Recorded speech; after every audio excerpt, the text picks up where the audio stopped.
Hey, this is Amy Bright, and I'm a teacher up at UHC and Vanguard Homeschool Academy, and I teach American Lit there. I also teach Brit Lit at Vanguard, and I'm teaching World Lit, and I am teaching General Lit this year at UHC. So I wanted to go briefly do a little series over how I'm offering my classes, how I'm structuring them, what I'm doing to make them more experiential. So I'm going to start with American Lit because it's been the hardest for me. There are a few dragons in American literature, and I prefer dragons and elves to realism of any sort. So I've been thinking how to structure it, and right now I have it fairly a huge dichotomy. I have one semester focusing on various women. We have Hester Prynne, Lily Bart, Antonia, and one other. And then we have a semester that's focused a lot on action-adventure stories. So we have Huck Finn, and we have The Last of the Mohicans, so Hawkeye. And we have these very masculine feeling adventures in the second half. And that's how I've been doing it. It's easier for me, and it makes a lot of sense for the students because then they can really compare the characters. But this time I'm going to focus even more so on character and characterization in a way that's less masculine, feminine, and more looking at perhaps the national character of America, or at least what we perceive it to be. And I'm working with this based off an entrepreneur coach, or coach for entrepreneurs, named Jennifer Kim. And I've taken her course, and I'm part of her tribe, and it's the Master Brand course. And in it, she breaks things down into 90-day sleigh. She has a MoPro course that she breaks down into a 90-day sleigh, and then she breaks other things down into like a 7-day sleigh. So you're really intently focusing on one big thing, and then you're breaking it down into the priorities, the most important things. So to make it easier for me and help kind of keep this idea in my head, we're going to be looking at that in American literature with the characters. So how each character slays, or their action, basically their characteristics. But we're going to be looking at them at some thematic elements that often run through American culture, American history, American literature, all of the things about America. And I've broken these things down. Slay, I have the acronym. This might work, this might not. I'm sitting on a tree trunk outside our house. It doesn't work because it's backwards. Well, anyway, I'll read it off. The first, the S, will be talking about self-reliance and how each character exhibits self-reliance, loyalty, action, or adaptability, either way, and then a yearning for freedom. And we're going to be we're not going to necessarily impose this on our characters, and I want it to, the ideas and the themes to arise from the books.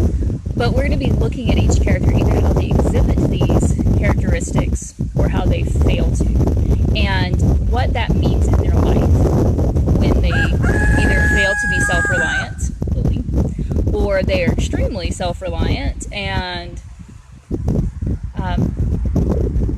Hawkeye, or Hester, she's self-reliant to the extreme, and either the opposite could be they just can't be self-reliant. They are completely reliant on others for either their sustenance or for their feelings of accomplishment, or how they take self-reliance to an extreme, and how that they're too self-reliant, so they shun human companionship, or they shun society, all norms.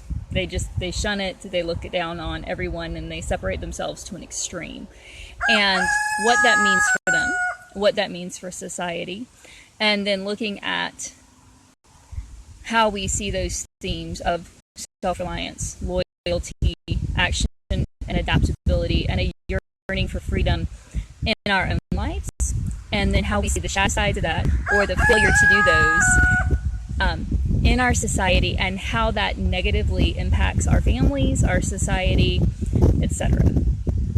And then the nice thing about doing it this way is that when you have it, you only have, what, 4 things you're really looking at, and when you're looking at that for every character over 64 days and really thinking about it, it makes the comparisons easier, it makes the contrast easier, it makes looking at how we see that as a national character, our national characteristics, makes that easier, so that we can be thinking through in politics, how are we seeing a yearning for freedom that's good, and how do we see that turning into a yearning for just chaos? Or how do we see action? And this is in history too, this really intense desire for action in American life that can sometimes, instead of leading toward thoughtful actions, lead toward oppression. So where do we see this, and how can we correct that in our lives, and if possible in the body politic, and if not, how do we be self-reliant and loyal so that we can help the others around us? So I am looking forward to this. I've liked the way I've done it in the past, but I think this might help the students more long-term. And I like where we are. The fact that in a homeschool co-op there is that self-reliance, and there is that idea about loyalty and this yearning for freedom. And we're also in a farming area. You can hear the roosters in the background. We have our eggs coming in. I'm growing gourds so that, well, I'm growing them and hoping that leaving them alone will work. But I'm growing gourds for our one of the other classes that I'm doing, so that we can make gourds as part of the art for the world geography and cultures. And we live in a place that really celebrates self-reliance without denying community, that wants self-reliance so that then you can turn around and help your community rather than being a drag on community, or rather than shunning community. And I want them to see that and celebrate that as an aspect of American life that is good, and that should be and is increased in loving our neighbor as much as we love ourselves, and then taking that and loving people far away. So I'm excited to myself also really be looking through my characters more that way, and focusing a lot of the way we write and the way we look and we discuss on these themes, and then seeing how they decide to use them in their lives. So that's what's up this year for American Lit. I'd like to thank Jen Kim and her just being out there and helping us very small entrepreneurs become bigger, and in turn helping other people. And I'm excited that UHC and Vanguard are offering these classes to the community, and that there's so many people who are excited about coming into the co-ops and socializing, and then taking that that self-reliance and that yearning for freedom out to the world, and celebrating it without hurting others. So thank you for joining me, and I will see you soon for either World Geography